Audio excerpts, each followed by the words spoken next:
Good evening, everyone.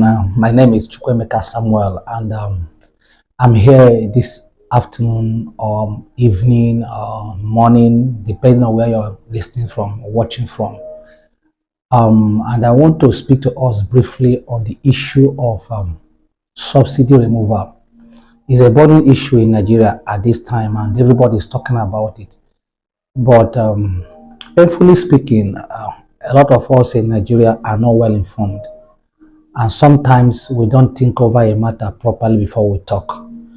So the idea of this video is to bring knowledge in a layman way so that somebody who doesn't even know what it's all about, what is this subsidy, somebody will say, they said when they remove it, things will change. That's the common person's understanding. When they remove subsidy, things will change. What will change? How will it impact the common man's life? A lot of people don't think about that. So, and because of the nature of the Nigerian people, mainly the Nigerian leadership, the successive governments in Nigeria, the way they have run this country, everything is politicized, everything is tribalized, everything is our own people. Let's support him or let's be against him. It's not our own people. People are not objective in their thought any longer, and that is blinding the mind of Nigerians. So they are not able to think over a matter. Once the person that is bringing the option is their person, they support him. Or if it's not their person, they rule it out immediately. If you remember, during Jonathan's government, Jonathan had wanted to remove subsidy. And he had a palliative plan he put in place then that probably if it had worked, things would have been much better now.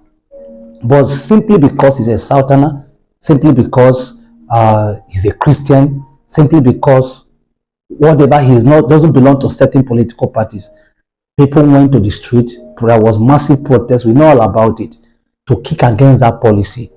Isn't it funny that just few years down the line, the same people that went on the road to protest, to shut down Nigeria, demanding that process should be reversed, were the same people trying to remove subsidy when they said there was nothing like subsidy. Question is, have they even come out to apologize to the masses, the people they deceived, the uninformed masses who followed them and trooped out in masses in those protests to say, we are sorry, we didn't understand this properly. So you see in Nigeria, I'm saying this because of somebody that is watching and you think maybe I'm for this. I'm not for anybody. Just clear your mind and listen to me. You see, let's for once we Nigerians be wise. These leaders are using us. They have no single good in their heart for the Nigerian people. Just imagine it. They led you to the street, led you into protest, demanding that a certain rule should be changed. 2-3 years are passed. The same set of people, even the last president who was saying who is subsidizing who is subsidizing who. He was the one saying there is nothing like subsidy. The same man went into power and he's talking about removing subsidy. Now the same thing is happening now. So this shows you that, and they've not come back to apologize to you and say we are sorry. We misunderstood all the intention that President Jonathan had in mind. So this shows you that they have no single interest of Nigeria in their mind. Everything like this is all going to benefit them. And they're using us because we have been programmed to be separated along tribal lines and political lines and, all the religious line. So they're using us to secure their own personal interest. They have no interest of Nigeria in mind. Now, let me talk to you about subsidy. Every country of the world subsidizes product. Subsidy is a normal practice among nations of the world. It is a normal practice. Why do I say so? Government taking responsibility to care for their people. You know what they do? They look at essential products. That's product that is important, so essential, and everybody needs it. And here the production of such products are very costly. Therefore, the impact it will have in the masses that will buy it will be high. That means because the production cost is high, the masses will have to pay much to buy it. So what they will do is they subsidize it. In other words, they pay part of the production cost. Some may not be oil because, for instance, oil, like we see it now, fuel, is not an essential product in every country. There are certain countries that don't see fuel as an important product so much, because of the system they have put in place. For instance, let's say UK, for instance, where you find the train system working. I have a friend that was in UK and wouldn't even buy a car, not because he can't afford it, but he doesn't think it's important because his movement is easier for him through the trains. So look at Nigeria, look at our roads. So you see, the train systems are not here, it's not working. For instance, if I want to move from Enugu to Nnewi or Enugu to Umuahia, there is no alternative but to use vehicles that use fuel.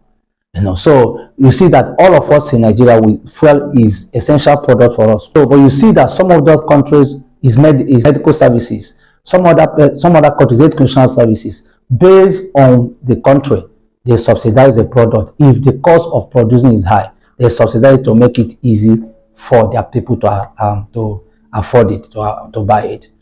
Now, in Nigerian case, has Nigeria always been subsidizing fuel product? The answer is no. So what happened? How do we start subsidizing fuel product? That's what we need to ask about. That's the question we need to ask. In the first place, Nigeria is one of the highest producer of crude in the world. And now, we have refineries. Of course, these are homemade products. These are products we produce at home. It's not, we don't buy it from abroad. They produce fuel in our house, in our land, in our village, in our communities, like people who live in Ogoni, Ikwere areas on River State, some of those communities. Oil is produced in their village, in their community, in their land, in their homeland. And so it is a local product. It's not a foreign product. It's a local product. So we produce it locally and we consume it locally. And then we can export. And it is a major source of revenue for the country. But because of wickedness, corruption of leadership. So refineries we have in this country that are supposed to refine the product when it is mined, then so we can use it locally. They destroyed it. They destroyed the refineries, ensure that the refineries should not work. So these products now, imagine this product we produce locally, we will now transport it outside of the country. And then it is refined, put in a usable format, and then sold back to us. So imagine now we produce something here, we send it abroad for refining. When they finish refining, they sell it to us at $1 rate. At international market price rate, something produced in my community, my village, and then I buy it. So because of that, it is now, the price of it is now high on the masses. So government, knowing that it's their fault, the refineries should be working, decided to be subsidizing it. Again, that became an open door for corruption, whereby vessels that claim to be bringing oil into Nigeria, of which subsidy will be paid on, are nowhere cited. They are not existing. And sometimes the vessel will be diverted to other countries, and then subsidy is paid on such vessels. Now again, this is a failure of the government. What the government should do is to ensure that such leakages are curtailed, put system in place to ensure that such corruption practices are dealt with.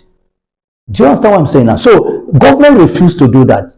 Instead, what they now want to do is that they want to remove the subsidy, because they said is a legalized criminality or is a organized crime, because people are stealing from it. They say, actually, according to P2B statement, he said 50% of it is stolen. Whose fault is that? It is the job of the government to stop the stealing.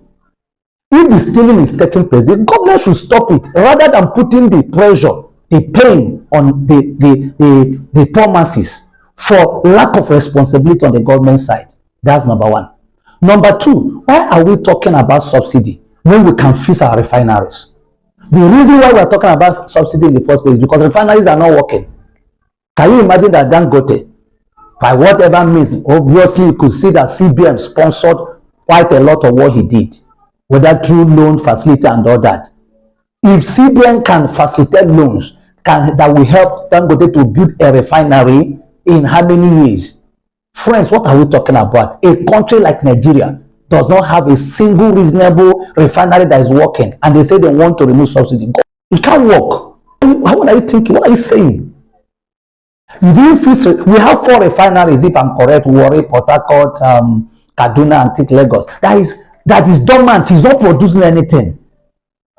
Money could, and you can imagine this past government borrowed money, lots of money to build railway from Kano to Niger Republic. What is the economic value of that railway from Kano to Niger Republic?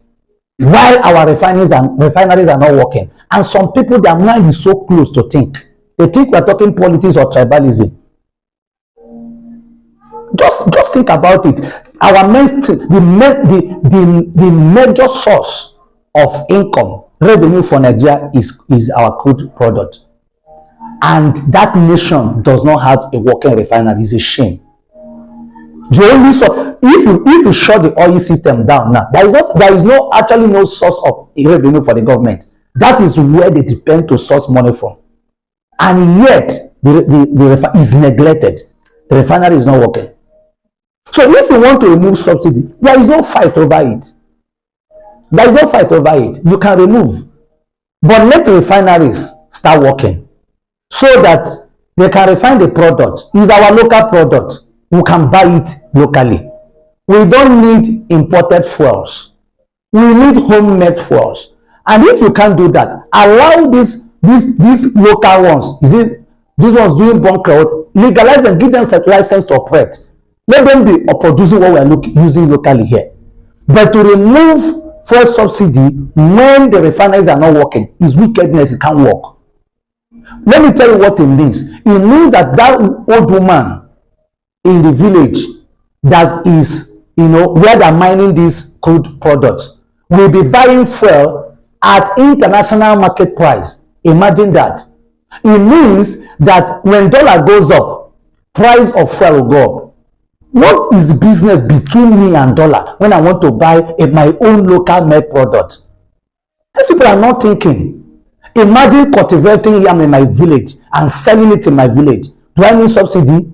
But imagine a system that makes that price of that yam to depend on the dollar level, whether dollar rises or dollar comes down. So if subsidy is removed, what it simply means is that everybody in Nigeria who depends on fuel product for services and all that will have to be buying it at international market rate. That means the dollar rate will be making direct impact on the price of fuel because it's now an imported product. So how can I be producing a product in my village and now be importing it from abroad to use? And nobody is talking. Everybody is talking about remove what? Remove what? You can't tell them when they remove it, they build a refinery. It's not true. It's not going to work. Let them borrow money and build refineries. Then they can remove. They don't even need to remove the subsidy. The moment the refinery start working, subsidy removes itself. It removes itself. And guess what? The price of fuel becomes so cheap. So cheap. And it will help every other activity around us. Because you know that fuel, because of our means of transportation, controls almost other economic activity within Nigeria. So the moment fuel goes up, every other thing follows it. That means every single person is affected. Yet, we are not thinking about it. It therefore means that if we remove fuel subsidy when we don't have working refineries, what will happen is the rise of dollar will have greater impact. This one now to become high because it means that the rise of oil price in the international market will affect the rise of fuel price in Nigeria, and it invariably affect the rise of other products in Nigeria. So how can I be in Nigeria? I don't buy dollar, I don't sell dollar, I don't use dollar, and yet dollar will become a major influence in every single thing I do in Nigeria. That's number one. Number two. Number three, almost 85% of households in Nigeria use generator. The power sector is a flop, it's not working. So imagine where you increase fuel subsidy and you remove fuel subsidy. Imagine where you remove fuel subsidy and then everybody had to still buy fuel to run their generator, just like the house where I live now. You will hear generator sound everywhere. The light is unstable. So even for home use, for businesses, everybody depends on fuel because the power system is not working. You see that the power system is an essential have essential impact in the growth of the economy, and it is an essential part of our daily living. Now, when fuel subsidy is removed and the fuel price rises, and here there is no stable power supply system available, and we see running generator on a very high cost, see how it's going to double the price of things, services provided by even businesses that use those generators. Number 3, number 4. It's not just about the fact that the fuel price will skyrocket.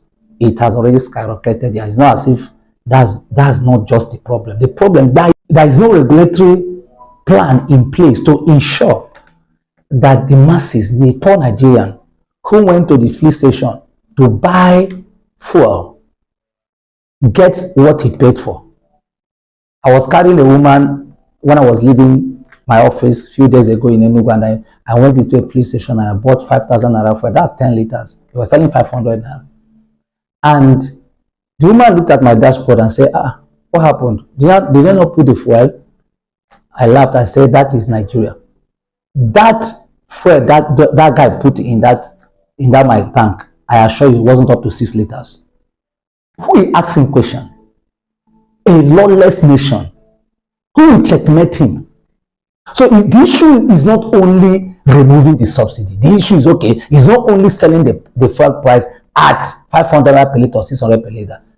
The issue is there is no even regulatory effort in place to ensure that, okay, a Nigerian that goes to buy fuel, he gets what he paid for. So you see that we are shortchanged twice.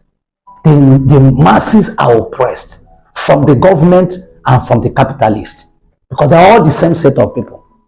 Or they should provide alternative means of movement. The train stations, the railways should be working. If somebody is in Port Harcourt and want to go to Enugu, he can have alternative way. That let me go through train. People can decide how they want to spend their money. Number 6, don't fix the price. If you remove fuel subsidy, it means that you have deregulated the system. Allow the market forces to determine the price. Don't fix the price. How do you say you have removed fuel subsidy and then you fix price for it? That's wrong. I think Nigerians should wake up. This is what I think. Having said this, I think Nigerians should wake up and ask themselves vital questions. What type of nation do we want? A nation that exists for the ruling class, where the ruling class only make laws that benefit them, or a country that exists for everybody, where everybody's interest is protected. If you believe that this country should exist for everyone, then we need to come together. The government need to do what is right. What is right, I recap. Fix the refineries. When you do, there will be no need for subsidy.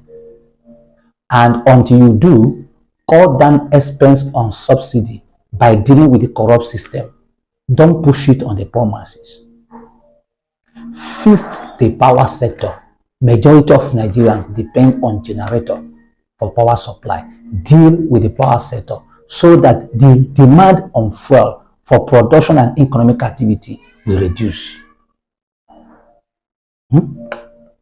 Give opportunity. If you are not able to build refineries, license the local bunkers to start making fuel that we use here. Build alternative system of movement like rails movement that will allow people to decide how they want to spend their money. Provide regulatory effort that will checkmate the activities of these marketers to ensure that what poor masses are paying for is what they are getting. When these things are done, You will not need to say you are removing subsidy. Nobody will fight you. Nigeria will be a better place for all of us to live in. Thank you for watching. Leave a comment, share, and let me know what you think.